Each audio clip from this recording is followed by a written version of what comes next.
Hello YouTube, my name is Paul. I hope you're all keeping well and welcome back to another pickup video. I've got quite a few pickups to show you. I'm not going to do it all in this video because there's absolutely flipping tons, and they're all, well, mostly, probably 80% of them are for 8-bit systems, and a fair chunk of those for the Sinclair Spectrum as I kind of progress through my Ocean Software collection.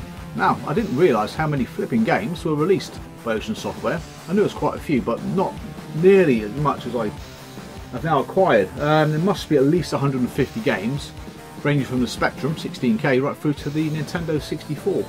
And I've not even started on getting any of the modern games yet. Yeah, I've got quite a few pickups, mostly Ocean to be honest. But this particular video I'm going to go through a lot of the Spectrum ones. Some of them are miscellaneous by miscellaneous publishers. A few Ocean games and a few Imagine titles. But yeah, it's amazing how many obscure titles Ocean released. For example, Double Dragon cartridge from the Commodore 64. The game could only buy from the computer show, and only one computer show at that. Chase HQ2, the Amstrad GX4000 and Plus range of computers. Again, a game that only came out via mail order, and that came out in 1992, but the game was released originally in 1990, so we would have bloody bought that then. Games like Space Gun on the Commodore 64 cartridge, very obscure. You can also get it on cassette and disc, but the cartridge version is really difficult to get. And Space Gun also on the Amstrad, because that only came out on the 6128 floppy disk, because it was destined for the GX4000 and Plus machines. So yeah, it's only a Plus compatible game. Again, very difficult to get, because it only came out in France. Then you're looking at International Open Golf on the CD32, another game that is really difficult to get. There's many more like that, even on the Spectrum. Robocop 3, bloody hell, how hard is that to get hold of? Sliced by a Secret Agent, Tank. So yeah, it's tons of them. So I've given myself a humongous quest, and with some of the most difficult games you can buy, that was released by any British publisher really. So let's crack on with the collection, or the pickups that I've got so far. The first one I got is a multi-sport event game, which I used to have on the Spectrum. I always thought it had more levels than it actually has. So I used to love these sorts of games back in the day, like Daley Thompson's Decathlon. This one is Hypersports. I played this game a hell of a lot back in the day. But yeah, it's only got 6 events. I was really surprised by that. I always remember it having more, but clearly I am mistaken. Weightlifting was a really good one, because you had to push the button at specific points of the bar being raised, and the swimming, you had to push the button at particular points to breathe, and I keep flipping forgetting it because you're waggling the joystick like mad, and you've got to remember to push the button. Archery. So yeah, quite a different assortment of events, but yeah, really good playable game. Again, most of these games literally cost you £1 or £2. It's only really postage and packaging that pushes the prices up. A cracking Spectrum game nonetheless. Now, the next Imagine title is World Series Baseball. There's a few World Series games that Imagine released from Konami, but again, I've never played this one. I've never been into baseball, to be honest. And the graphics are particularly basic. If you look at that, the back there, that's from the Commodore 64, but the Spectrum, the actual characters are like stickmen. Yeah, really poor. Like I said, I never really played it for any amount of time. Never had it back in the day. But yeah, there's not many Imagine clamshell case games. The one I really want, and it's another really surprisingly difficult one to get, is Mikey. How flipping hard is that? I thought that'd done really well back in the day, but to get that on any system is really difficult to get hold of. Right, the next one is the last game I ever bought on the Sinclair Spectrum, and I bought it at the back end of 1989, and I bought it for my brother for Christmas, because at that point I never had my Spectrum anymore. So yeah, part of me wanted to get it for us to play, but yeah, my brother was really into his sports games, and that's Footballer of the Year 2. So I didn't really play it that much, because obviously I didn't have the Spectrum. He did. I don't think he played it that much either, to be honest, but I always played the first one a hell of a lot. It had a really strange game mechanic. I remember cards and stuff. You had to pick up cards to allow you to actually shoot in the game. It's a really strange game.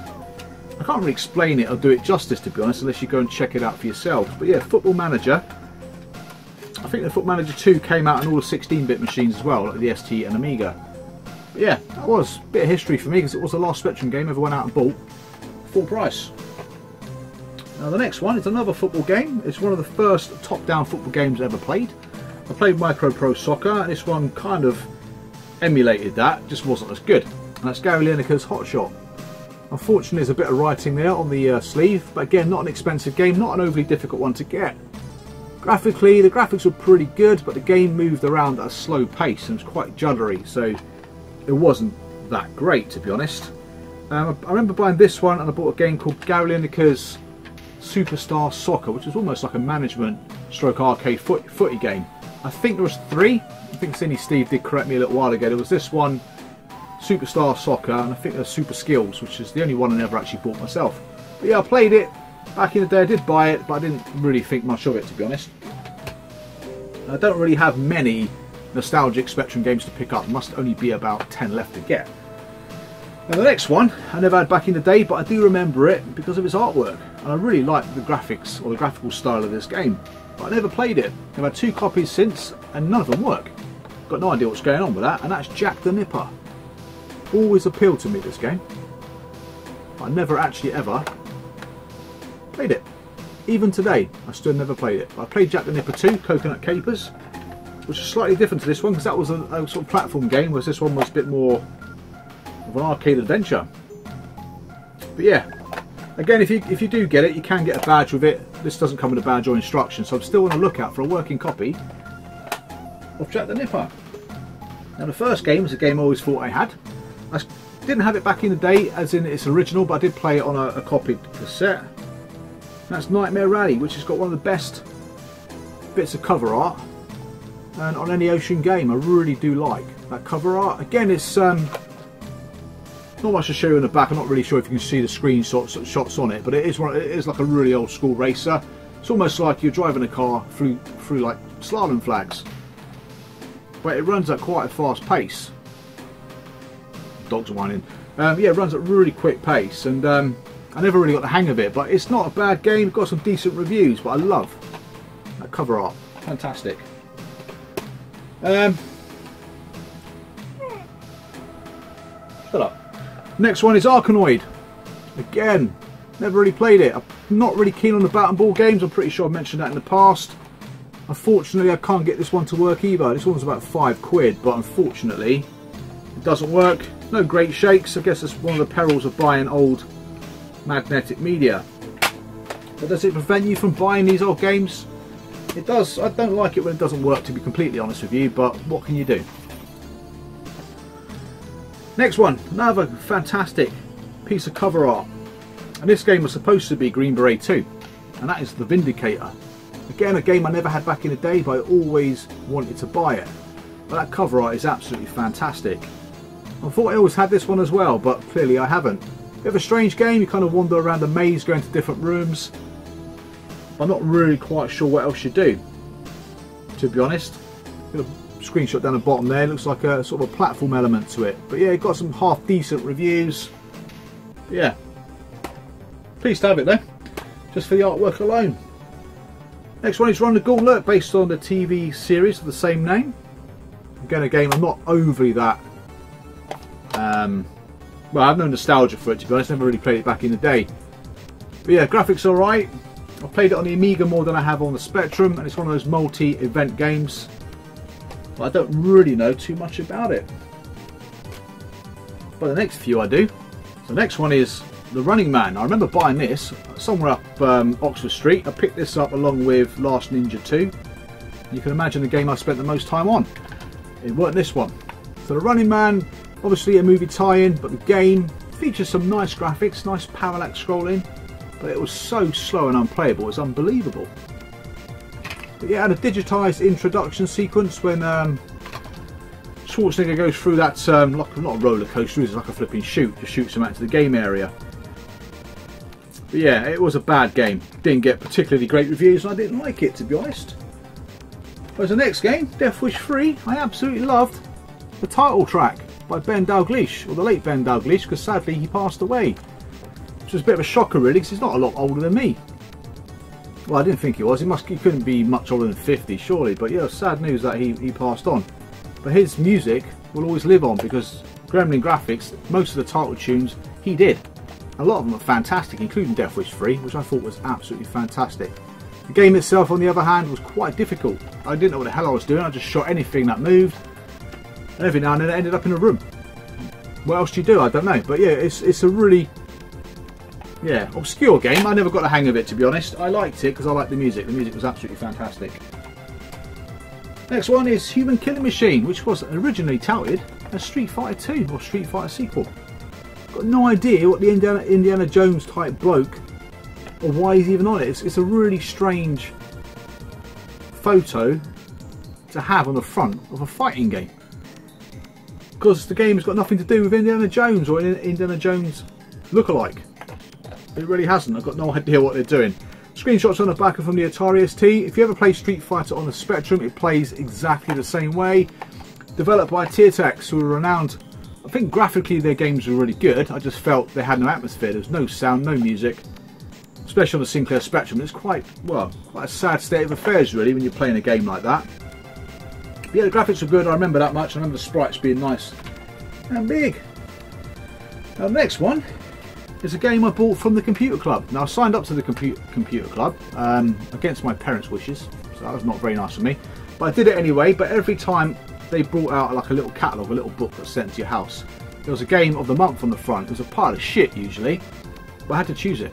You know, I mean, I couldn't buy anything that was too expensive, otherwise my parents would be too impressed.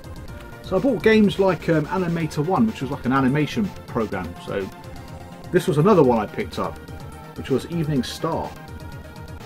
And the best game I ever got from that Computer Club was Killed Until Dead, which I thought was an absolutely fantastic game. This is like a really early train simulator. Very slow, very clunky. I did try and play it for a bit, but I lost interest quite rapidly. But literally has the entire route of a particular line. And Evening Star, I think, was the last steam locomotive introduced, or mainline steam locomotive introduced in the UK. Dorset to Bath? Somerset and Dorset line to Bath. There you go. So if you like that sort of thing, check it out. This was the sequel to Southern Belle. Also released by Hewson. And next up is Ye Are Kung Fu 2. The first one was really good, legendary game. Second one, on the other hand, I've never really played it. I've only just recently picked this one up. I didn't realise there was a sequel to this game. Not really a lot to show you, really.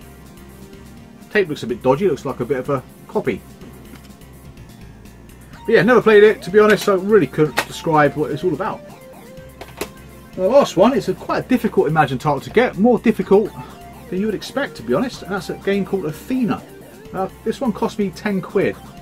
Now, I suppose I've been trying to find a load of sites online that sell Spectrum games, because you don't get a lot of Spectrum games come up as, sort of for auction on eBay anymore for some reason. There's lots and lots of buying now, so they really sort of have inflated prices, but there's a few sites I've found now.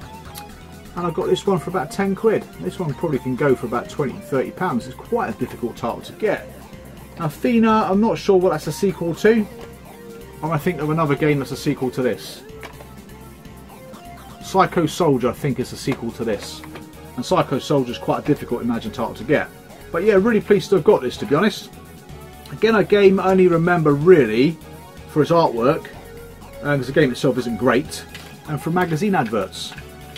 But another lovely piece of Bob Wakelin artwork there.